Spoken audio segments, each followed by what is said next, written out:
As crianças podem estar saindo para o seu culto na sua linguagem. Enquanto isso, eu peço que você abra sua Bíblia no Evangelho de Lucas, capítulo 10.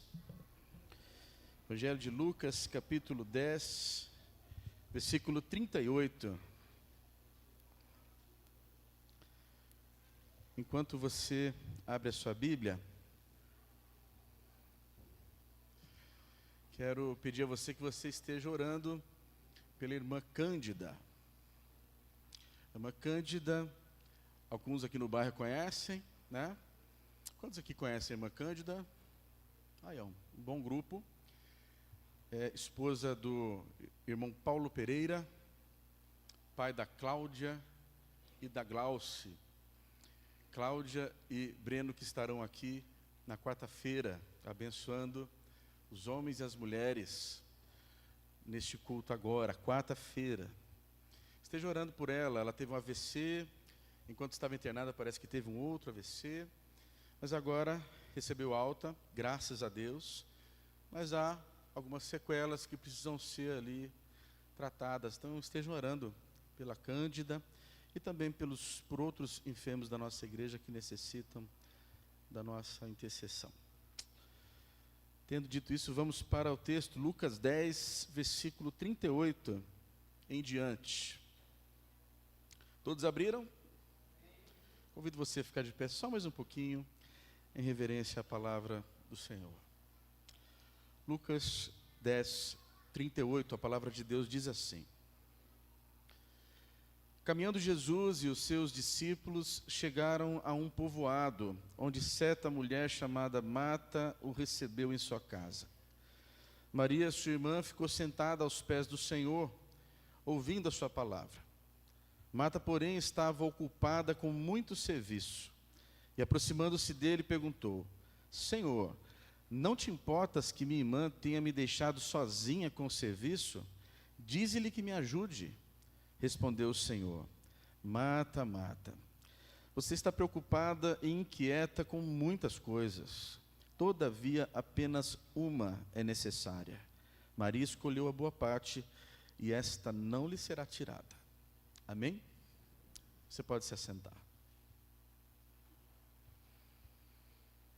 O Edinho já orou pela palavra, então nós já vamos seguir.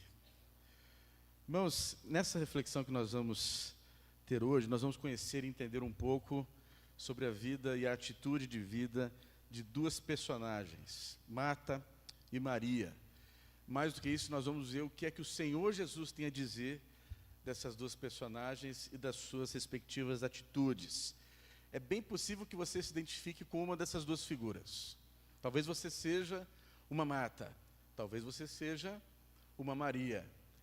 E eu quero já de cara dizer, se você for Marta, você não está errada.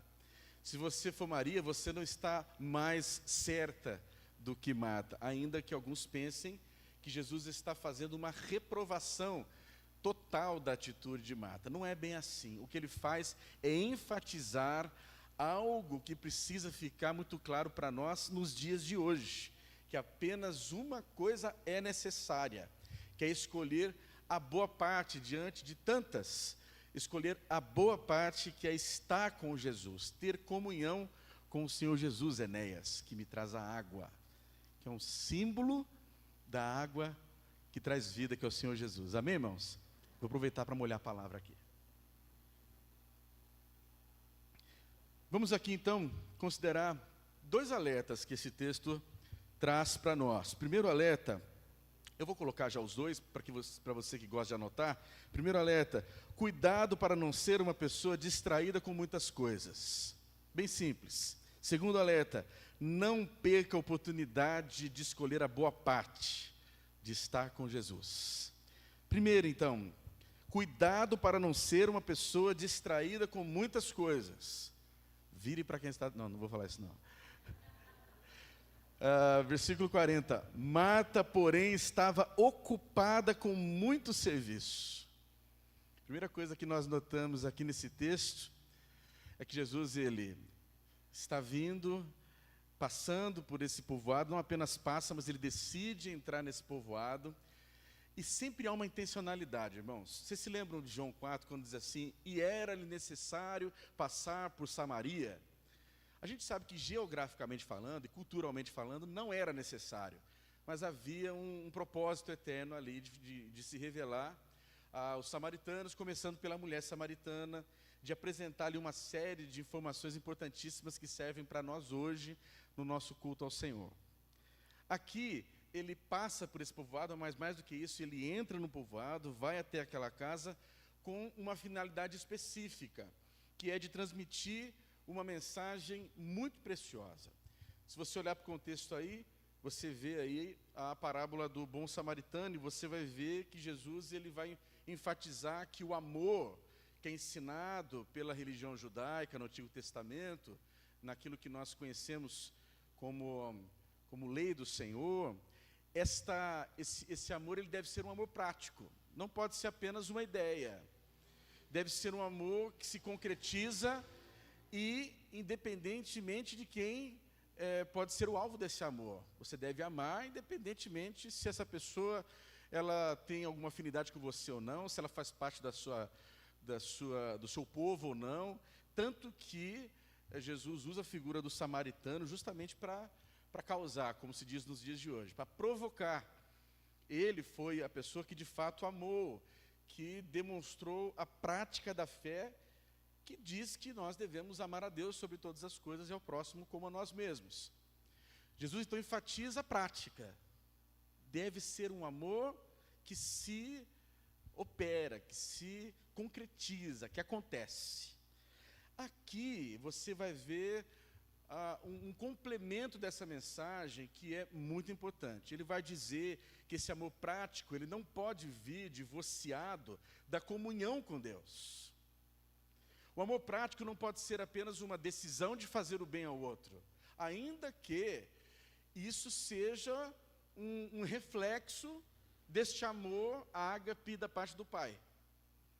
Mas qual é o amor que de fato demonstra uma ligação com Deus e algo que vem da parte de Deus e que agrada a Deus e glorifica a Deus? É este amor que está ligado à comunhão, que está intimamente ligado a um relacionamento com o Senhor. O amor ao próximo jamais pode estar divorciado da comunhão com Deus. Jamais pode estar separado dessa comunhão com Deus. Veja que Jesus ele poderia simplesmente passar por esse vilarejo, mas ele se hospeda na casa de Marta. É interessante porque é a mesma que se encontra em João 11:1, a irmã de Lázaro que ele ressuscitou. Marta, então, recebe Jesus na sua casa e se sente profundamente honrada em Jesus estar ali. Então, o que ela faz? Vendo que Jesus chegou, ela corre para a cozinha. Eu acho que é o que a maioria das irmãs faria também, não sei. Ou alguns irmãos que gostam de cozinhar. Corre para a cozinha, porque ela sabe que Jesus é mais do que apenas um líder respeitado daquela comunidade, uma pessoa conhecida, sabe que é mais do que uma figura pública, e ter Jesus em casa, então, era uma verdadeira honra. Então, ela imediatamente vai ao trabalho e fica muito ansiosa, fica estressada, realmente. E eu acho que eu entendo um pouco disso, porque vamos tentar se colocar no lugar de Marta.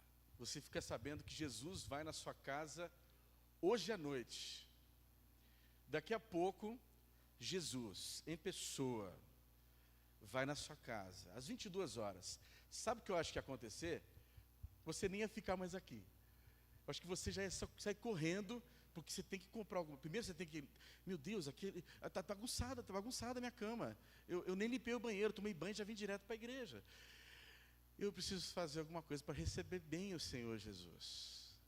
Se você fica sabendo que Jesus vai chegar daqui um mês, você já vai ficar estressada ou estressado, porque não é uma presença qualquer. Vocês concordam comigo? Irmãos, eu que não sou nada, quando falo que vou visitar alguns dos irmãos, eles já ficam nervosos. O pastor está chegando, e você não arrumou ainda não sei o quê. Você comprou aquele negócio que o pastor gosta de comer? Tá uma dica legal, estou brincando. Essa coisa, né? Antigamente, é interessante que antigamente os pastores, eles visitavam sem avisar. Quantos aqui já passaram por essa experiência? Levante a mão. Era legal ou não era? Irmãos, eu não consigo fazer isso. Eu aprendi com os meus pais que eu tenho que avisar antes, tenho que marcar enfim, tem que chegar na hora e tudo. Mas eu acho bacana. Uma vez alguém me disse que eu devia fazer isso, porque antes era bom, você pegava, sabe, no pulo, você via a família como ela era mesmo, sem disfarce. E aí era comum o pastor chegar, e na hora que ele tocava a campainha, alguém percebia, é o pastor! E aí era aquela correria de um lado para o outro. Espera só um pouquinho, pastor, só um instantinho. E é só o pastor. Imagina, Jesus, o mestre, o Filho de Deus na sua casa. Por isso que não dá para a gente criticar a Marta. A gente ia fazer a mesma coisa. Muito provavelmente a gente ia ficar estressado também, preocupado também. Marta olhou para aquele momento como uma grande oportunidade de demonstrar o seu amor para com Jesus. Jesus chegou na minha casa. Eu tenho que fazer um bolo de fubá, tenho que fazer um pão de queijo, eu tenho que fazer um bolo de cenoura com chocolate. Essas são as coisas que geralmente me dão. Por isso que eu estou bonito desse jeito aqui. Ninguém faz uma salada para mim, Denilson. Aí fica difícil. Aí, eu tenho que ficar bonito como a Denilson assim. Eu vou chegar lá, viu, Denilson? Foi um momento onde Marta viu assim, chegou minha oportunidade de amar Jesus. Vou servi-lo. E aí, em percebendo que Maria não tinha essa mesma inclinação, que Maria estava ali sentadinha, paradinha, preguiçosa, indolente, negligente. Não estou dizendo que isso está no texto, não. Eu só estou aqui conjecturando as coisas que poderiam ter passado pela cabeça da Marta. E se você for uma Marta, talvez você pense a mesma coisa. Você está lá agitado, trabalhando, e vê um camarada sentado assim, tomando uma aguinha, bem devagarzinho assim. Aguinha gostosa. Poxa. Você se irrita, não? A gente se irrita. É assim mesmo. E ela fica irritada. É interessante que a irritação dela resvala em Jesus. Ela chama a atenção de Jesus, diz assim, Senhor, versículo 40, Senhor, não te importas que a minha irmã tenha me deixado sozinha com o serviço? Dize-lhe que me ajude, dando ordem para Jesus, dize-lhe que me ajude. Você vê que esse negócio de determinar para Deus é antigo, né? Eu determino, dize-lhe que me ajude. E é aí que Jesus diz, poxa, vocês estão acompanhando não, hein? É aí que Jesus diz, vocês acham que Jesus disse assim, Marta, Marta, para.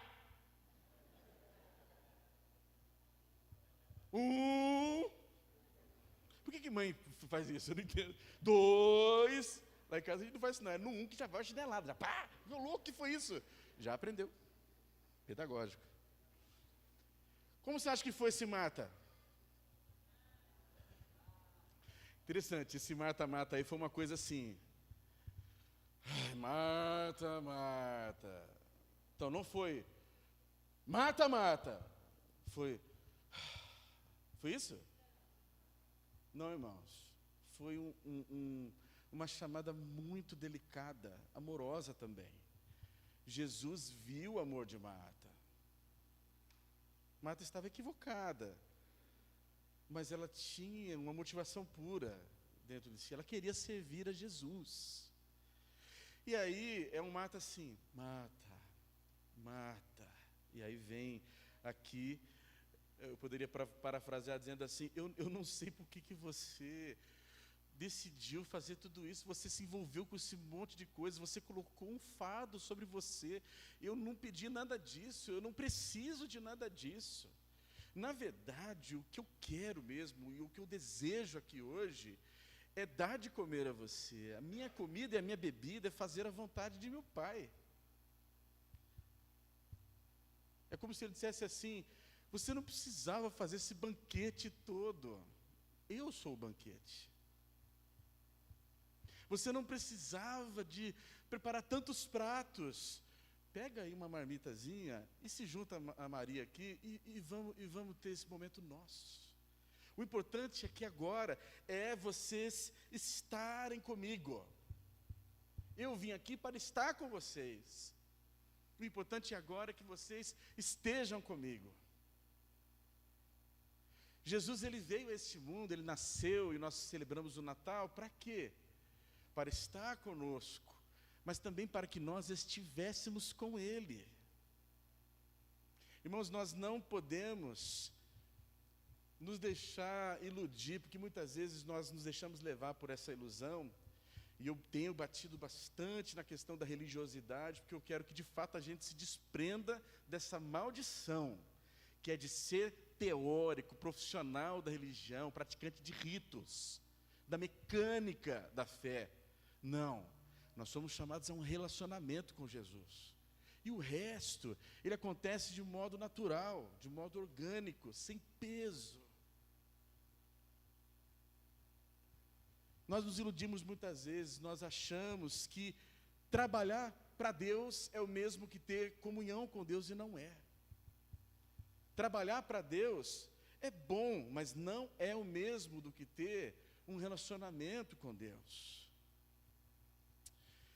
Essa semana eu estava vendo uma lista de arrependimentos de pastores veteranos. E eu falo de pastores porque, em tese, pastores são aqueles que mais se envolvem com o trabalho de Deus, são as Martas, ainda que alguns tenham características de Maria também, são os que estão envolvidos com a obra todos os dias. E é uma lista assim interminável de arrependimentos. Eu destaquei 4 aqui. Eu me arrependo por não ter priorizado mais a vida devocional. Você acredita que boa parte dos pastores falham na sua vida devocional? Uma das grandes tentações dos pastores é ler a Bíblia exegeticamente, tecnicamente. Ler a Bíblia assim, dissecando o que está lá. O pastor, ele lê assim, ó, olha que verbo bom, aqui já dá um tópico, ó. Ai, que ótimo. Aí o outro assim, olha essa palavra aqui, como é que Paulo usou essa palavra no outro texto lá? Aí já pula para o texto para referência cruzada e já abandonou a leitura corrida e relacional, com a postura de quem quer ouvir mesmo Deus falando, entende? Vira uma leitura profissional. Ele se arrepende de não ter priorizado a vida devocional, se arrepende de não ter confiado mais no poder de Deus. Não é inacreditável isso? Um pastor que não acredita no poder de Deus, você fala o que para ele?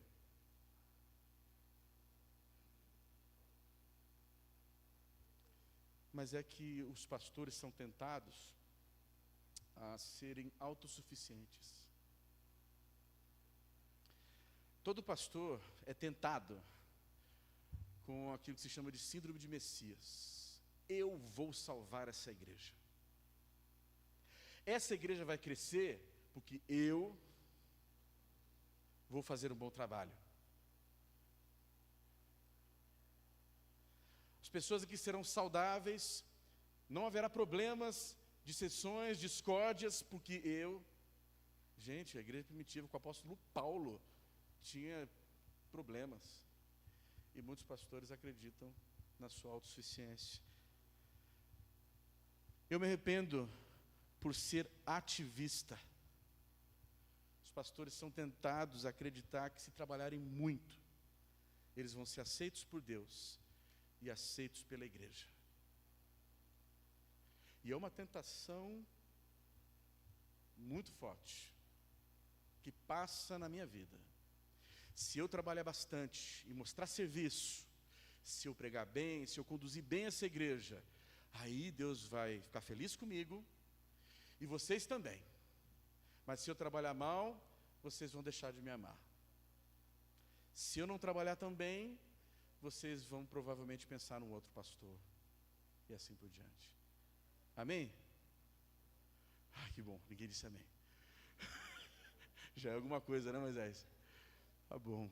Mas é uma tentação muito grande. E essa aqui, são só 4. São várias, mas eu destaquei 4. Eu me arrependo por não ter sido um melhor marido e pai. Isso aqui é tão comum. Pastores que se dedicam muito à obra, trabalham muito na igreja e negligenciam a sua família. Quando você vai falar com a esposa do pastor sobre igreja, mesmo que ela disfarce, dentro dela, do coração dela, ela pensa: a igreja é a amante, porque meu marido não fica dentro de casa, não se dedica à família nem a mim. Meu marido só fica na igreja, se dedica à igreja. Quantos filhos de pastores estão desviados? Isso é desesperador. Tudo isso, irmãos, que eu estou apresentando para os irmãos, é porque há coisas que nós não podemos terceirizar. Há coisas que nós não podemos relativizar. Tudo isso aqui devia ter sido fruto de exercício constante na vida desses pastores, e eu não estou me colocando acima deles. Eu disse que são tentações que passam na vida dos pastores, e se passa na vida deles, também passa na vida dos crentes. Todos nós corremos os mesmos riscos de, por exemplo, em vez de entender que a família é o primeiro ministério que nós temos, trocar a família pela igreja. Aliás, isso é muito comum, se você for olhar para pastores da década de 50, 60, 70, porque infelizmente eles receberam um ensinamento errado. Tá certo, irmão Nelson, irmã Roseli? Eram homens que sangravam pela igreja e infelizmente negligenciavam muito a sua própria família. O meu avô, o pastor Luiz, ele era assim. Eu não estou dizendo que ele não tenha sido um pai amoroso, ele foi muito amoroso. Aqueles que conheceram meu avô podem dizer que hoje em dia tem poucos, acho que aqui só a Rosa talvez. Quem conheceu o pastor Luiz Gonzaga? A irmã Valdecia, né? A irmã Beth conheceu, né? Verdade. Amoroso, engraçado. Uma das coisas que eu gosto de ouvir das histórias dele, é que ele nunca reclamava. É igual a gente, nunca reclamava de nada. A gente é assim também, né? E aí, um dia minha avó fez café com sal. Ela errou. E em vez dele dizer: que é isso aqui, coisa horrorosa? Não, ele tomou. Aí continuou tomando, e tomou o café inteiro. Até que a minha avó falou: acho que eu vou tomar também. Aí quando ela tomou, ela veio: pelo amor, como é que ela chamava? Vô Luizinho? Lu, né? Lu, você não fala nada, está maravilhoso, meu amor. E deu aquele sorriso. Então era um bom homem, só que é o seguinte, passava a vida na igreja. Quando viajava para a conferência, ficava meses fora. Até porque a realidade da época também era outra. Os aviões não tinham tanta autonomia, Alexandre. Então você precisava pegar um teco-teco que pousa aqui, depois pousa aqui, que pousa lá, até chegar do outro lado do país. Imagina, demorava sei lá quanto tempo. Irmãos, o mais importante na nossa vida é escolher a boa parte, que é ter essa comunhão com o Senhor, priorizar as coisas que a Bíblia diz que nós devemos priorizar, a nossa família, cuidar bem dos nossos. Um pastor precisa ter como qualificação primeira governar bem a sua casa, para depois governar bem a igreja de Deus. Mas antes de pensar em governar bem a sua casa, precisa governar a si mesmo. Antes de governar bem a si mesmo, ele precisa ter comunhão com Deus, e andando no Espírito, não vai satisfazer a concupiscência da carne, mas vai manifestar o fruto do Espírito. E aí as coisas começam a caminhar na ordem certa, nesta ordem de prioridade. Nós precisamos ter esta prioridade de buscar mais pela presença de Deus, e eu não estou falando de fazer coisas para Deus, mas de estar com Deus. Amém, irmãos? Segundo alerta que nós temos aqui está no versículo 39. Diz assim: Maria, sua irmã, ficou sentada aos pés do Senhor, ouvindo a sua palavra. Segundo alerta é: não perca a oportunidade de estar com Jesus. Não perca toda e qualquer oportunidade de estar com Jesus. O tempo todo, Ele entra no seu povoado, o tempo todo Ele entra na sua casa e você não percebe. Não perca a oportunidade de estar com o Senhor. Eu gosto desse trecho aqui, porque eu fico pensando como Jesus, ele é diferente de muitos pastores, popstars de hoje em dia. Jesus, ele não é seletivo com o seu público. Para começar, ele vai para falar com duas mulheres. Em especial, ele fala a essa mulher chamada Maria. Ele fala com duas ou uma dessas mulheres, o que já demonstra que ele não é como os outros, que só fala para um público grande, mas mais do que isso. Você sabe que os rabinos daquela época, os rabinos judeus, eles não aceitariam facilmente uma discípula. Mas aqui Jesus, ele se deleita em ensinar da palavra de Deus para Maria. Sobretudo porque ele vê essa atitude de Maria. Ele vê que Maria tinha uma postura completamente aceitável. Ela correu para quedar-se aos pés do Senhor. Eu gosto da versão corrigida, que está assim: correu para quedar-se aos pés do Senhor, para ficar quieto, parado, fixamente ali, para ouvir das pepitas que caíam ali da presença do Senhor. Ela corre para sentar-se e ficar parada ali, não porque ela tinha a intenção de ser indiferente a Marta, mas porque ela não podia perder a oportunidade tão magnífica de ficar ali sentada diante do Senhor Jesus. Você percebe que é parecido com Marta. Marta não podia perder a oportunidade de amar Jesus por meio do serviço. Maria não podia perder a oportunidade de sentar-se aos pés do Senhor para ouvir da direção direta do Senhor. Eu fico imaginando, passando pela cabeça de Maria, quando é que isso vai acontecer novamente? Jesus na minha casa, Jesus sentado aqui bem na minha frente falando comigo. Aí eu volto aqui para vocês, imagine Jesus chegando na sua casa e você se agitando para fazer todas as coisas como você já se agitou, e ele dizendo: ei, calma aí. Pois Jesus é boiadeiro agora, né? Para aí. Aí você dá aquela acalmada, senta aí. Agora imagina, ele fala: você pode pegar só um cafezinho, pega uma broa da irmã Maria, que é ótima, e senta aqui, e vamos conversar. O que é isso? Pensa bem. Eu volto aqui para a figura pastoral, porque a figura pastoral ela é uma referência, não é porque sou eu, mas é uma referência. Eu tive o privilégio de muitas vezes sentar-me com o pastor Fernando e poder ouvir da experiência dele. Hoje nós temos o privilégio de voltar a interagir com o pastor Edu. Que bom poder conversar com o pastor Edu. Alguns aqui, de vez em quando, conversam comigo e dizem assim: pastor, você não tem ideia de como é importante para mim falar com você. E eu realmente não tenho a menor ideia.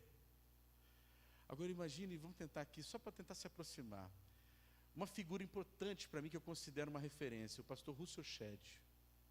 Pensa aí num pastor que você pensa: puxa vida, queria gastar aí, se eu pudesse gastar uma manhã, uma tarde, não sei, ou uma hora ou duas, conversando com esse pastor.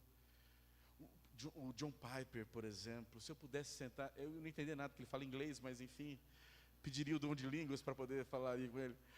Mas enfim, ele ia perguntar: how are you doing? Eu vi, pronto. Eu não speak isso aí, viu? Eu não speak, mas vamos lá.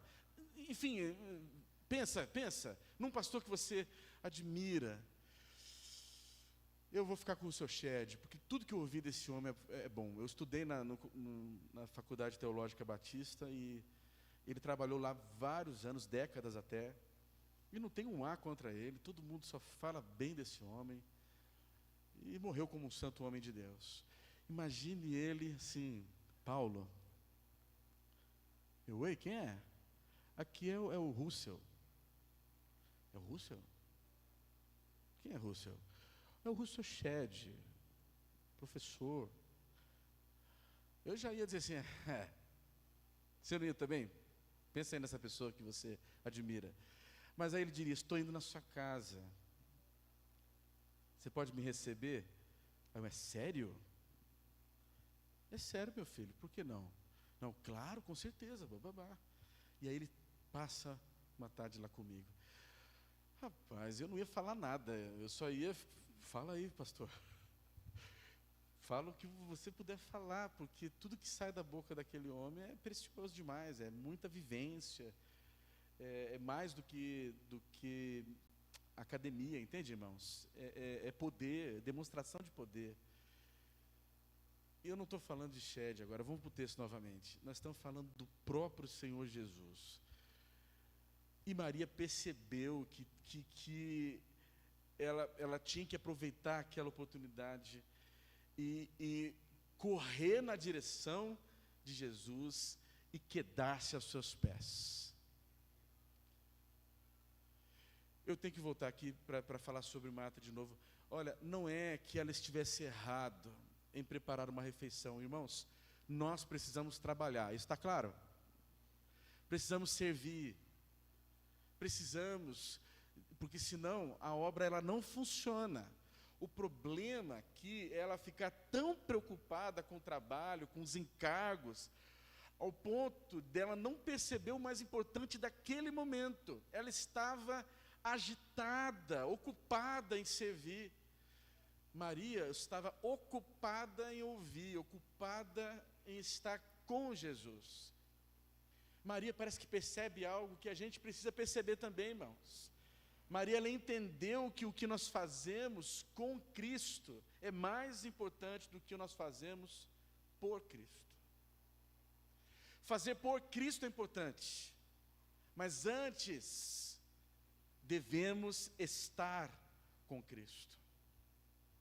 Às vezes, irmãos, nós nos deixamos levar por aquilo que enche os nossos olhos. Os números impressionam, as coisas que nós fazemos, aquilo que a gente acumula, impressiona bastante, quando a verdadeira riqueza está na simplicidade das coisas de Deus, na simplicidade da presença de Deus. Veja só o que está escrito em Provérbios 15. Aliás, eu peço que você abra, talvez valha a pena você grifar, Provérbios capítulo 15, versículo 16, versículo 17 também, Provérbios 15, 16 e 17. Olha só o que está escrito aí, Provérbios 15, versículos 16 e 17. Olha que barulhinho gostoso. Barulhinho de Bíblia. No celular não dá para fazer isso, está vendo? Provérbios 15, 16 e 17. É melhor ter pouco. Vamos ler juntos? Se você... Aqueles que estiverem com NVI, leiam juntos, os outros acompanhem. Vamos lá? É melhor...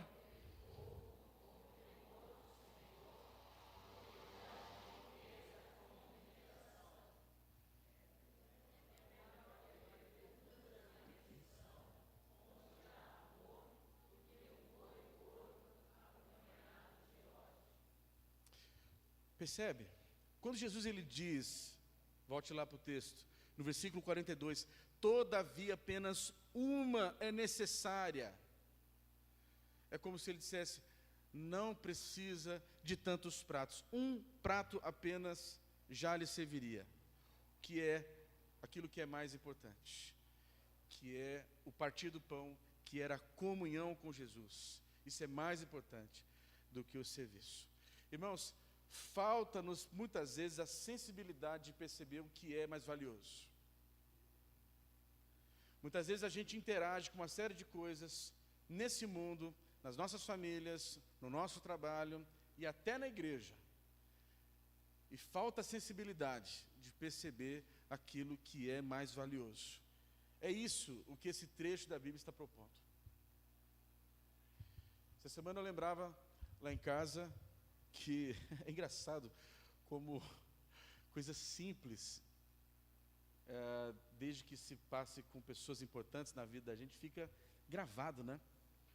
E eu lembrava de uma experiência que eu tive com meu pai. Eu devia ter, sei lá, 7 anos de idade, e o Técio devia ter 2. Eu sou ruim de matemática, cabeça. 7 menos 4. Isso que eu disse, 3. Hã? Eu devia ter 7 e o Tércio tinha 3. E o Isaac? Nada, porque não tinha nascido. E aí nós estávamos em casa e por alguma razão, mamãe não estava em casa. E aí, Irmão Nelson na cozinha, novidade. Hoje não, hoje, se você precisar contratar um faxineiro, chama o irmão Nelson que ele está especialista. Vocês lembram dos Jetsons, que tinha aquela aparelhagem? Ele tem lá, ele leva na sua casa, estou brincando, não vai fazer isso não. Mas ele faz a faxina de casa lá. Na época não, na época ele era engenheiro. Mas naquele dia, papai, estou com fome, e a mamãe não está em casa. Temos um problema. Eu disse, não, papai está aqui, papai vai fazer a comida. Aí ele foi lá, foi fazer o nosso café da manhã. E é interessante, porque a gente via a mamãe fazendo café. Como é que ela fazia o... Café não, porque é Toddy, né? Toddy ou Nescau. Na época tinha Quick também. Lembra do Quick? E como é que ela fazia? Ela pegava o copo, pegava o leite e jogava dentro. Depois pegava achocolatado e jogava dentro. Pegava uma colher e mexia. Se a gente quisesse quentinho, fazia o quê? Micro-ondas não, porque nem existia. Então botava na panela e esquentava. Não é assim? E aí, papai, queremos leite, queremos Toddy quente, achocolatado quente. O que ele fez? Pegou a panela, tacou tudo dentro. Leite, chocolate, não achou a colher que devia, pegou uma colher de pau e... Que homem não tem muito desse negócio, entendeu? Irmãos, foi o melhor chocolatado que eu tomei na minha vida. Nunca mais esqueci. Aí você fala, tinha alguma coisa de especial nesse chocolatado? Aí que interessante, aí depois eu tive meu filho. Eu falei, vou fazer um chocolatado. Cadê a colher de pau? E procurava a colher de pau, até que eu falei assim, mas por que eu estou procurando a colher de pau? Não precisa de colher de pau para fazer o achocolatado. Concorda comigo? Então foi uma coisa meio que assim, reproduzindo sem pensar. Mas aquele momento foi tão importante, e é bacana porque depois que eu comecei a me dar conta de que o que havia de especial ali, não era o Toddy, ou o Nescau, ou o Quick, ou a colher de pau. Por mais que até hoje eu me lembre do sabor, eu me lembro até da textura da colher de pau, porque depois eu fiquei lambendo aquilo. Me lembro do cheiro do leite derramado lá, porque o irmão Nelson, acho que ele não esperava que o leite subisse, bluf, né? Mas o que houve de mais especial ali foi aquela experiência entre o pai e os filhos. Uma coisa tão simples, mas até aquele momento, inédita, e ficou gravado na minha memória. Até perguntar para o Tércio se ele se lembra disso. Aquele momento foi um momento singular que eu não esqueci mais. E eu conto essa experiência, irmãos, porque eu acho que o mesmo acontece com você, com uma série de tantas outras coisas. Nós estamos extremamente envolvidos com um monte de demandas, de atividades, de responsabilidades, de problemas. Talvez aqui, por um instante, você se esqueça que você tem um boleto para pagar essa semana, que você tem algum problema para resolver, porque você cantou músicas, você está ouvindo essa mensagem, de vez em quando eu me utilizo de um pouco do humor para você manter a sua atenção. Mas o fato é que nós estamos assim, mergulhados, embebidos em tantas preocupações, em tantas coisas.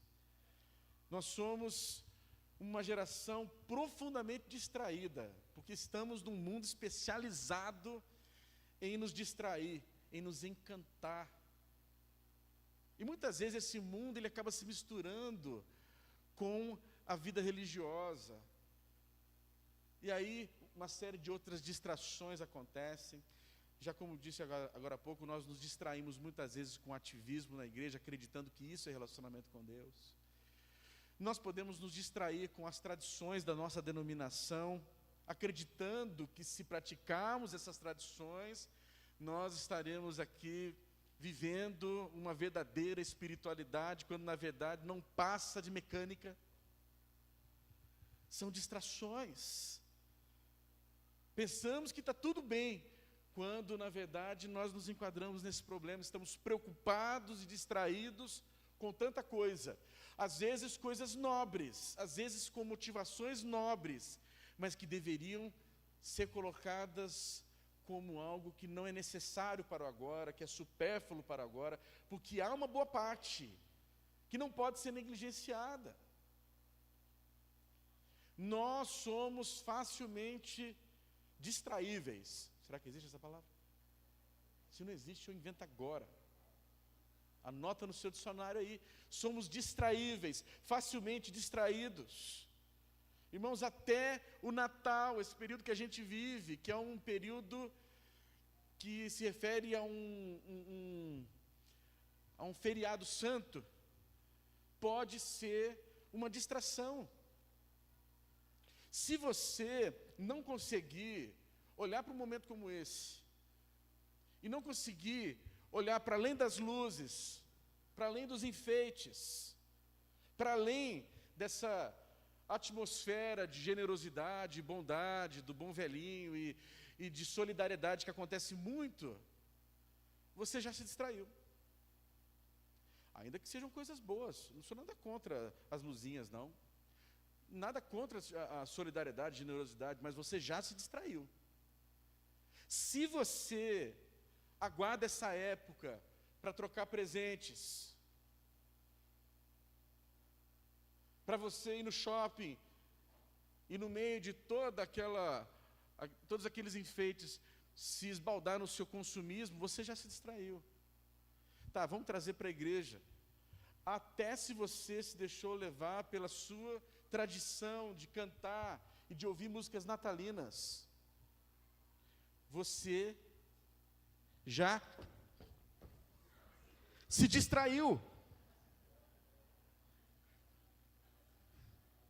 Não vem distrair não, rapaz. Estamos no meio da palavra aqui. Isso é uma distração. O que eu estava falando? Que você não pode se distrair. Não é? Essa barata aqui é de Satanás, né, meu? Oxi, oxi. Você pode, na maior das suas boas motivações, pensar assim: eu não sou ligado ao consumismo, eu não me deixo levar muito pelas luzes, eu não acredito em Papai Noel e ensino meus filhos que Papai Noel não existe. Meu negócio é começar dezembro, cantar músicas natalinas do cantor cristão, ouvir os corais e na noite especial de Natal da igreja. Tudo isso é bom, irmãos? Tudo isso é ótimo, é excelente, mas possivelmente você também se distraiu. Até o Natal pode ser uma distração se você não parar para quedar-se aos pés de Jesus. Por que Jesus nasceu, irmãos? Ele nasceu para estar conosco. E o grande presente que nós podemos dar a Ele é ter essa postura de Maria, de correr na direção dEle para estar com Ele. Se nós tivermos essa postura, essa posição, a partir de hoje, dia que inicia o Advento. Advento significa vinda. Quando nós pensamos na vinda do Senhor, se a partir de hoje, desse momento, eu determinar para mim mesmo, vou ter este objetivo, de me desvencilhar das distrações de tudo que acontece.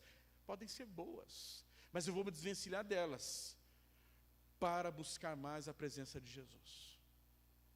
É disso que trata esse tempo que nós estamos vivendo. Eu creio, irmãos, que a boa parte dessa vida é buscar comunhão com Deus. Ter comunhão com o Senhor é o grande objetivo da nossa vida. Por isso eu queria muito conclamar você a aproveitar esse tempo de advento para ficar aos pés de Jesus, para buscar a presença do Senhor, para se aprofundar nesse relacionamento e eu vou usar a expressão aqui, quedar, no sentido, até para você pensar nessa palavra diferente que não é tão usual, para você quedar-se aos pés do Senhor para ouvir o que Ele tem a dizer. Todos os dias, Jesus vai passar na sua casa. O horário eu não sei, isso tem a ver com a sua vida devocional. Mas quando ele chegar lá, corra aos pés dele, fique lá. Leia mais Bíblia, mais do que você leria em qualquer outra época. Aproveite esse momento para você buscar o Senhor como nunca, para que no dia do Natal você esteja cheio do Espírito Santo e venha a participar desse culto aqui como um grande coral, celebrando a chegada do Senhor Jesus com alegria. Amém, irmãos? Vamos orar. Pai Santo, obrigado, Senhor, por essa noite, pelo tempo que tivemos aqui, pela palavra que recebemos. Agradecemos, Senhor, porque um dia o Senhor decidiu vir a este mundo, porque o Senhor queria estar conosco.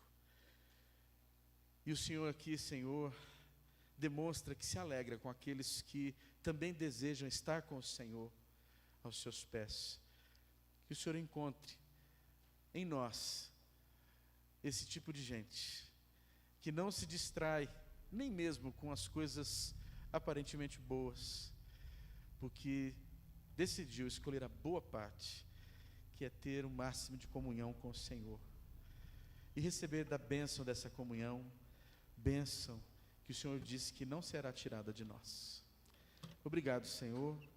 Pedimos que, ao concluir este culto, Senhor, o nosso entusiasmo pelo Senhor e pela sua presença não diminua, que Teu Espírito Santo nos ajude. Nós reconhecemos que muitas vezes, Senhor, nós nos desestimulamos. Nós somos como ovelhas, Senhor, que precisam de fato de um bom pastor conduzindo as nossas almas. Ajuda-nos, Senhor, nós reconhecemos a nossa dependência de Ti. Queremos, Senhor, no transcorrer dessa semana, estar com o Senhor, e pedimos para que o Senhor nos ajude até nisso. Abençoa, Senhor, agora o retorno para as nossas casas também. Dá-nos, Senhor, uma boa noite de descanso. Em nome de Jesus nós oramos. Amém e amém. Convidar a igreja a se colocar de pé. Vamos encerrar essa celebração bem alegres, dizendo que Jesus é a nossa única razão, a única razão da nossa adoração. Amém?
Meu bom Jesus.